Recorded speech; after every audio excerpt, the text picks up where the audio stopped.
तो 24 अगस्त की शाम का आप सभी को नमस्कार। ये जो आपने इंस्ट्रूमेंटल म्यूजिक सुना, ये आज के बाजार में जो चालाकी हुई उसको बयान कर रहा है। सब कुछ सीखा हमने न सीखी होशियारी। सब कुछ ठीक ठाक था। चंद्रयान लैंड कर गया था ठीक प्रकार से। पूरी दुनिया में भारत की वाहवाही हो रही थी। और सारा ग्लोबल मार्केट का डेटा, ग्लोबल मार्केट से जो संकेत आ रहे थे वो भी बहुत ही खूबसूरत आ रहे थे। लेकिन जो बाजार ऊपर से गिरना शुरू हुआ है ना, वो ऐसा गिरा जैसे कि सारी गड़बड़ी हमारे यहाँ आई हो। तो वो कहते हैं ना कि buy river sell on on news. तो वो जो न्यूज थी उसके ऊपर आज सेलिंग आ गई और जबरदस्त आई प्रॉफिट बुकिंग। मार्केट कहीं रुका ही नहीं। आज सुबह के टाइम जब मैं एफ के डेटा को देख रहा था, तो ऐसा कभी देखने में नहीं आता। 180 शेयर हरे निशान में थे और मात्र 12-13 शेयर लाल निशान में थे। ऐसा बहुत कम देखने में आता है।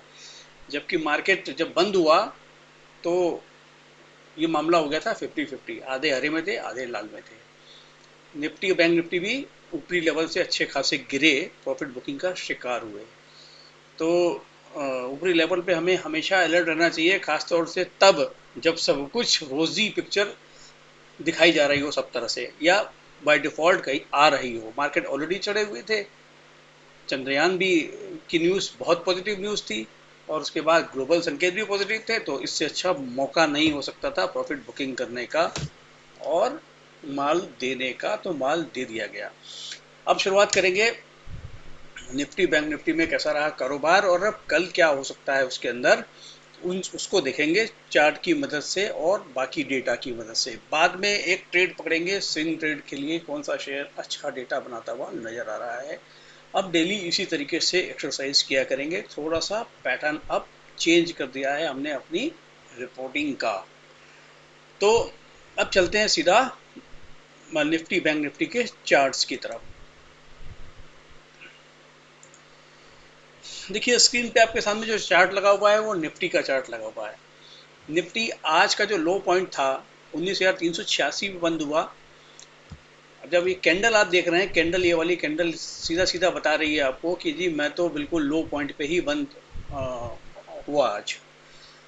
19,535 पे ओपन हुआ, 19,584 का हाई बनाया और 19,369 69 का लो बनाया, 19,386 पे बंद हुआ। अब इसमें जो ये कैंडल बनी है, इसकी कैंडल अपने बिल्कुल लोअर पॉइंट पे जाकर के बंद हुए। तो अब आगे इसमें सपोर्ट्स वगैरह कहाँ पे हमें नेक्स्ट देखने को मिलेगा, वो चीज़ों को हम जरा देखते हैं। तो देखिए अगला सपोर्ट जो निफ्टी पे ये वाली जो लाइन है, यहाँ पे अच्छा खासा सपोर्ट नज़र आएगा आपको, जो कि 50 डीएमआ भी है। 19,285 का लेवल है और यहीं पे से बाइंग लौटी थी। एक दो तीन चार पाँच पाँच कैंडल ने यहाँ पे कंसोलिडेशन किया था। तो अगर ये टूटता है तो इसके बाद तो फिर यहाँ पे आना पड़ेगा उसको, इस वाले लेवल पे आना पड़ेगा। ये लेवल कौन सा है? ये लेवल है आपका 18,900 वाला। हालांकि अभी इसका टूटना थोड़ा सा मुश्किल लगता है, बावजूद इसके कि मार्केट आज अच्छा खासा गिरा ऊपरी लेवल से। और चीज़ों को देखेंगे आगे आपको, बाकी चीज़ें निकल के आएंगी तो मैं आपको बताऊंगा कि क्यों ऐसा लग रहा है कि यहाँ ये वाला लेवल नहीं टूटना चाहिए। ये वाला जो लेवल है आपका 19,000, कौन सा लेवल है ये? 19,000 आपका 285 वाला जो लेवल है, ये नहीं टूटना चाहिए। यहाँ से सपोर्ट लेना चाहिए अभी फिलहाल इस वीक में, ऐसा लग रहा है। अच्छा चलिए अब आगे देखते हैं। आगे अब निफ्टी की बात करेंगे, निफ्टी की ऑप्शन चेन से। ऑप्शन चेन में क्या हुआ, आज जो होना था वो हो गया। अब 31 अगस्त वाली जो ऑप्शन चेन बन करके आएगी, उसमें क्या हुआ? उसमें आपका 19,400 वाली कॉल और पुट दोनों पे 1-1 लाख शेयरों का ओपन इंटरेस्ट खड़ा है। तो इससे कुछ खास पता लग नहीं रहा। तो इससे कुछ खास पता नहीं लग रहा। 19,500 वाली पुट के ऊपर जो ओपन इंटरेस्ट खड़ा है 1,13,000 काउंटर रख रहा है। तो ये आपको सपोर्ट का भी काम करेगी। सपोर्ट कहाँ से करेगी? अब तो ये अब तो निकल ही गया मामला, लेकिन यहाँ पे अनवाइंडिंग नहीं हुई है। यहाँ पे जो 60,000 कॉन्ट्रैक्ट की आज यहाँ पे राइटिंग हुई है पुट में, और कुछ भी अनवाइंडिंग नहीं दिखाई दे रही है। तो इसका मतलब क्या है? इसका मतलब यह है कि 19,500 के लेवल पे भी मार्केट एक बार अटैम्प्ट कर सकता है। 19,500 की पुट अगर राइट हुई है तो इम्पॉर्टेंट ये भी नहीं है, जो इसके अंदर मेन डेटा मेरे को नज़र आ रहा है, देखने वाला नज़र आ रहा है, ये 1,61,348 कॉन्ट्रैक्ट की खरीदारी हुई है या बिकवाली हुई है, ये मेरे को नहीं मालूम। ये हम अभी देखेंगे। 19,500 वाले कॉल के ऊपर 1,61,348 कॉन्ट्रैक्ट की आज ही, क्योंकि 2,36,000 का टोटल ओपन इंटरेस्ट है, तो उसमें से 1,60,000 की आज ही। अब क्योंकि ऑप्शन चेन देखने का जो नॉर्मल तरीका होता है उसमें यही कहा जाता है कि तो राइटिंग हुई है, तो हम भी बोल देते हैं जी राइटिंग हुई है। लेकिन ये राइटिंग हुई है या नहीं हुई है, इसकी पुष्टि अभी किसी और डेटा से करेंगे। अब ये 1,61,000 की जो आज कॉल के अंदर जो सेलिंग हुई है या बाइंग हुई है, इसको पता लगाने के लिए अब हम इसका चार्ट लगाते हैं। चार्ट लगाएंगे 19,500 की कॉल का। अब 19,500 की ये कॉल है, इसमें आखिरी 5 मिनट में आपको ध्यान देना है। आखिरी कहाँ पे ध्यान देना है? 5 मिनट की कैंडल पे ध्यान देना है, और उसके नीचे वाले इस बार के ऊपर ध्यान देना है। दिन के लोअर पॉइंट पे बाजार खड़ा है, लोएस्ट पॉइंट पे, लोअर नहीं, लोएस्ट पॉइंट पे बाजार खड़ा है, और कोई भर भर के कॉल खरीद रहा है, बेच नहीं रहा है। यहाँ पे कॉल खरीद रहा है, क्योंकि अगर बेच रहा होता तो ये कैंडल आपकी लाल बनती। कैंडल बनी है ग्रीन, और वो इतने बड़े वॉल्यूम के साथ। अच्छा, आखिरी के मिनटों में अगर आपने देखा हो तो प्राइस तो थोड़ा गिर रहा था, लेकिन इस वाली कॉल का भाव नहीं गिर रहा था। तो इसका मतलब ये है कि आखिरी के 5 मिनट में दबा करके कॉल उठाई गई है, भाव को नीचे रख के। तो मेरे हिसाब से यहाँ पे कॉल राइटिंग नहीं हुई, ये कॉल की बाइंग हुई है किसी बड़ी मछली द्वारा। अब वो बड़ी मछली कौन हो सकती है? एफआईआई हो सकते हैं कोई, या बड़े डीआईआई। वैसे ऐसी हरकतें डीआईआई कम ही करते हैं, एफआईआई ज़्यादा करते हैं। तो इसकी पुष्टि वहाँ से होती है। अब एफआईआई का डेटा अभी आया नहीं है। एफआईआई का डेटा अगर आ जाए तो उसको भी देख लेंगे कि ऑप्शन चेन में उन्होंने ऑप्शंस में क्या किया है उन्होंने।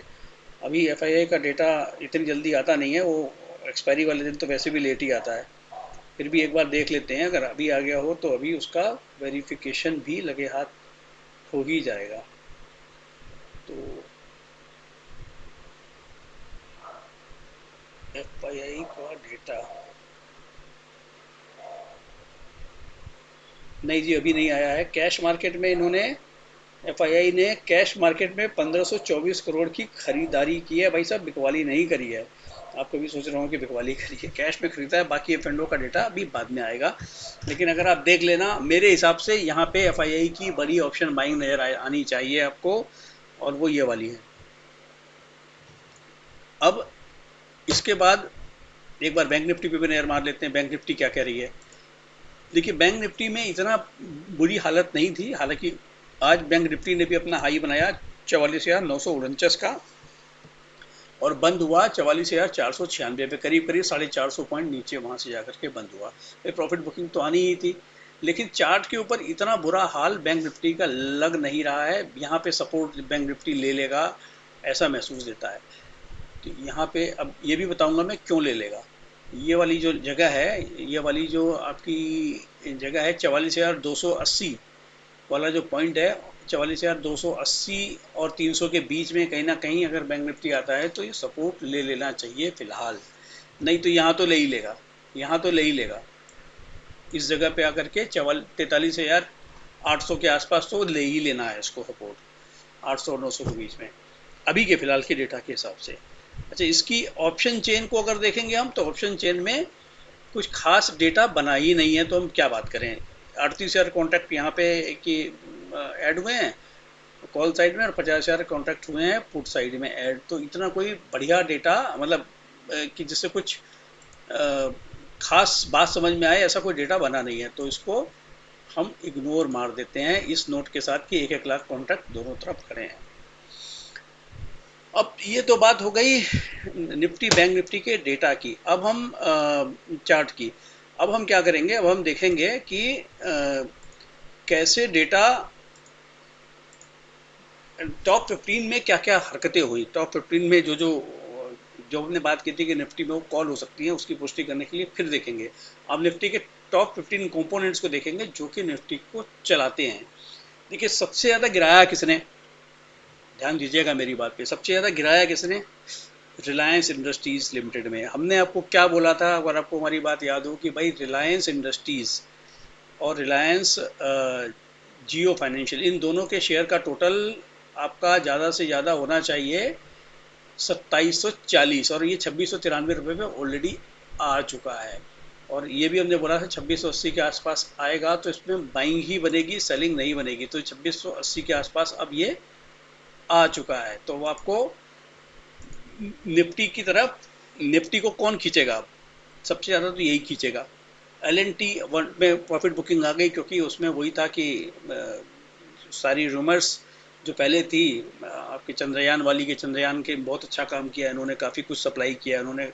मैं टेक्निकली बोल नहीं पाऊंगा कि क्या किया इन्होंने, लेकिन काफ़ी कुछ किया है। तो मीडिया में आज सुबह इसकी बहुत तारीफ हो रही थी, और इसने हाई लगाया 2766 का, और हाई से गिरा ये 2680 रुपये पे आ गया, मतलब 3-4% ऊपर से लुढ़क गया। प्रॉफिट बुकिंग आ गई, वो आनी ही थी। तो अभी ये और नहीं चलेगा, अभी थोड़ा सा ठंडा होगा, एल एन टी ठंडा होगा, लेकिन रिलायंस जगह पे आ गया। H D F C bank देखिए 1596 का हाई बनाया, 1576 रुपये का लो बनाया, 1580 के आसपास बंद हुआ। ये भी चलेगा, इसमें भी नीचे जाने की ज़्यादा संभावना नहीं है।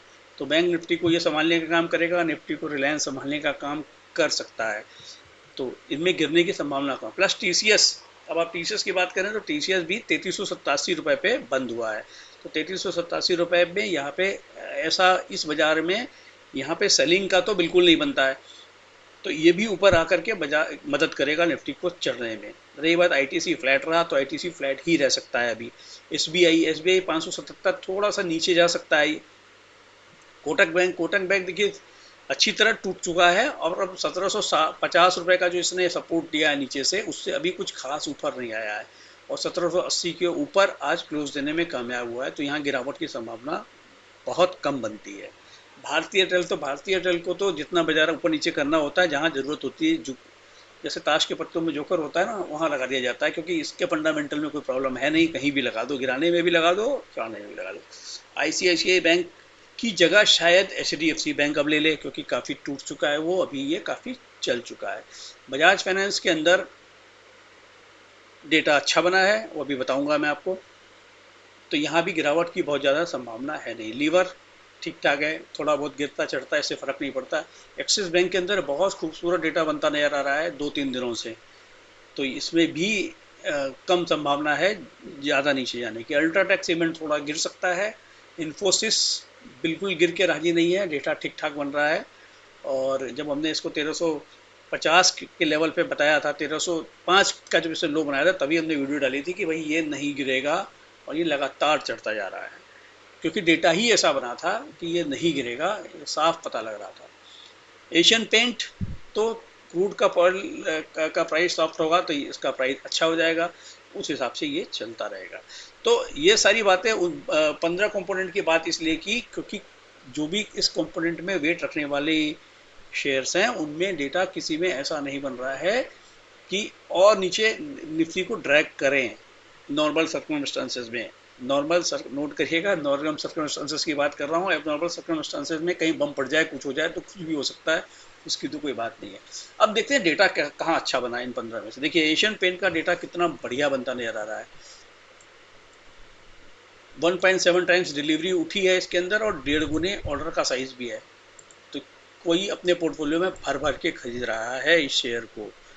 इन्फोसिस में डेटा नॉर्मल है, नॉर्मल से कम डिलीवरी उठी है, हालांकि धीरे धीरे चल रहा है, इसलिए ठीक है। अल्ट्राटेक सीमेंट में भी नॉर्मल से कम डिलीवरी उठी है। नॉर्मल से कम डिलीवरी का मतलब ये नहीं है कि शेयर खराब है, इसका मतलब अभी जब रिलायंस पे आएंगे तब बात करेंगे उसकी। एक्सिस बैंक में देखिए पिछले 15 दिन में 2 बार 1.5 गुने से ज़्यादा डिलीवरी उठाई जा चुकी है, 2 बार, इतने बड़े शेयर में। तो आप समझ लीजिए डेटा कैसा बन रहा है। एचयूएल में नॉर्मल डेटा, बजाज फाइनेंस में देखो 1.5 गुनी डिलीवरी, और ऑर्डर का साइज भी 1.15 टाइम्स। आईसीआईसीआई बैंक में 0.9% डिलीवरी, ऑर्डर का साइज 1.19 टाइम्स, डेटा ठीक बना है। भारतीय एयरटेल का अच्छा डेटा कोई खास नहीं बना डिलीवरी का। कोटक महिंद्रा बैंक में भी देखिए, क्योंकि फ्लैट बंद हुआ है तो ना ज़्यादा सेलिंग हुई ना ज़्यादा बाइंग आई, तो ये भी फ्लैट जैसा ही डेटा बना है। मतलब डिलीवरी आधी 50% डिलीवरी इसमें नॉर्मल से 50% डिलीवरी पे काम हुआ है, तो बहुत दोनों साइड का ही डेटा साइडवेज सा ही है, कोई बहुत अच्छा ना बहुत खराब। एसबीआई में डेटा ठीक बना है। आईटीसी में देखिए, आईटीसी का शेयर फ्लैट रहा, लेकिन डिलीवरी सिर्फ 50% बेची गई, तो कोई सीरियस बात नहीं है। टीसीएस सिर्फ 50% डिलीवरी बेची गई, कोई सीरियस बात नहीं है। टाइटन का शेयर गिरा लेकिन सिर्फ 60% डिलीवरी बेची गई, कोई वॉल्यूम बेस्ड काम नहीं हुआ, तो कोई डरने की बात नहीं। एचडीएफसी बैंक में 0.86 टाइम डिलीवरी बेची गई, तो इसमें भी कोई मतलब एग्रेसिव सेलिंग नहीं है। अब रिलायंस की बात कर लें, देखिए एलएनटी में डिलीवरी बेस्ड काम ज़्यादा हुआ है, मतलब अच्छी डिलीवरी बड़े ऑर्डर के साथ बेची गई है। एलएनटी अभी और गिर सकता है। रिलायंस 0.73 टाइम्स डिलीवरी बेची गई है, मतलब 1.5% शेयर गिर गया और डिलीवरी बिकी नहीं है, तो इसका मतलब कि ये ऐसे ही है, कोई खास सीरियस बात नहीं है। तो क्या फाइनली समझ में आया हमें? हमें फाइनली अब देखिए ये समझ में आया कि नीचे जाने की संभावना बहुत कम है। नीचे अगर जाता है तो वहाँ से बाइंग इमर्ज होकर के आएगी। ऑप्शन का डेटा आप देख लेना, मेरे को लगता है एफआईआई की ऑप्शन की बाइंग, कैश में तो बाइंग की है, एफआईआई ऑप्शन में भी अगले वीक के लिए बाइंग करके ही गए होंगे, ऐसा मेरे को डेटा देख करके लग रहा है।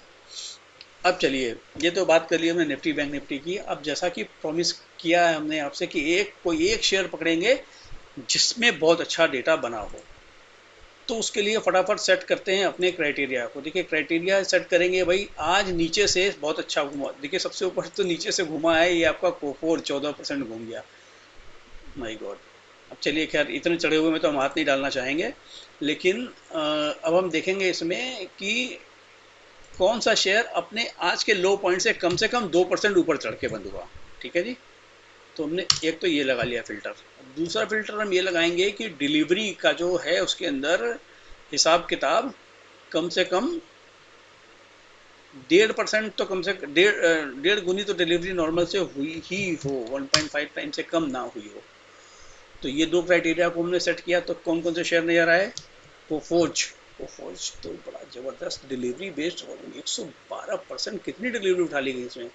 देखिए जेएमआर हम आपको रोज हमारे स्कैन में आ जाता है, रोज ही चल जाता है, ये बिल्कुल रुक नहीं रहा है, नॉन स्टॉप बना हुआ है, मौका ही नहीं दिया इसने खरीदने का। एम्फेसिस में जबरदस्त तेजी थी। एम्फेसिस आज चढ़ा, नीचे से 4.5% चढ़ा आज के लो से, और इसमें भी 1.19 टाइम्स डिलीवरी उठाई गई और 1.15 टाइम्स काम हुआ इसके अंदर। देखिए स्कोट हमने परसों निकाला था, ये आपको अगर ध्यान हो, परसों निकाला था जब ये 2930 के लेवल पे था। कल ये 2900 के आसपास बंद हुआ, आज फिर उसमें ज़बरदस्त डेटा बन गया। भाई साहब 3 गुनी डिलीवरी उठा ली गई और 1.4 टाइम्स इसका ऑर्डर का साइज था। सन टीवी तो बहुत पहले पकड़ा था हमने, अभी चलता ही जा रहा है, चलता ही जा रहा है, तो अब इसकी क्या बात करें। 3.5 गुनी डिलीवरी उठा ली गई है, 1.4 टाइम्स। तो अब इनमें से बेस्ट जिसमें रिस्क भी कम हो और रिवार्ड भी ज़्यादा हो, तो उसको अगर छांटना हो तो इसमें से एक को छांटना हो तो किसको छांटना चाहिए हमको? भाई ये सारे के सारे 52 वीक हाई पे काम कर रहे हैं, तो और ख़राब बाजार में भी तेज थे, तो किसको छांटना चाहिए? ये तो इनमें से देखिए, ये तो मेरे ख्याल से सन टीवी तो एफ बैन में चला गया है, तो इसलिए इसको तो अभी छोड़ देना चाहिए। अगर इसको छोड़ते हैं और ये जीएमआर इंफ्रा काफ़ी 2-3 दिनों में काफ़ी ज़्यादा चल चुका है, इसको भी छोड़ देते हैं। तो दो हमने छोड़ दिए, अभी अब बचे तीन, कोफोर्ज, एम्फेसिस और एस्कोर्ट।